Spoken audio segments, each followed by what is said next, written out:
রোমে যদি বাচ্চার বিভিন্ন আকৃতির পুতুল ও প্রাণীর আকৃতির খেলনা থাকে, তাহলে সেখানে নামাজ পড়ে নামাজ কবুলের পথে অন্তরায় হবে কিনা? বোন মারিয়াম, রোমে বাচ্চার পূর্ণাঙ্গ কোনো আকৃতির পুতুল বা প্রাণীর আকৃতির কোনো খেলনা থাকলে সেখানে নামাজ না পড়ে অন্যত্র নামাজ পড়া উচিত।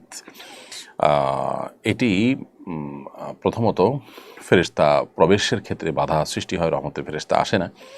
এখানে আমাদের আয়েশা আল্লাহ তাআলা আনহা পুতুল নিয়ে খেলা করেছেন, একটা প্রাণীর পুতুল নিয়ে খেলা করেছেন মর্মে একটা হাদিস পাওয়া যায়।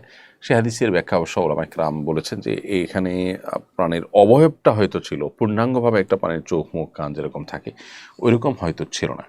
কারণ নবী করিম সাল্লাল্লাহু আলাইহি ওয়াসাল্লাম যেখানে বলেছেন যে লা তাদখুল মালাইকাতু বাইতান ফিহি কালবুন ওয়া সূরা, যেখানে কোনো যে ঘরে কোনো প্রাণীর ছবি আকৃতি অবয়ব ভাস্কর্য ইত্যাদি থাকে এবং কুকুর থাকে, সেখানে রহমতের ফেরেশতা প্রবেশ করে না। সেখানে নবী সাল্লাল্লাহু আলাইহি ওয়াসাল্লামের বাসায় এটা কীভাবে হতে পারে?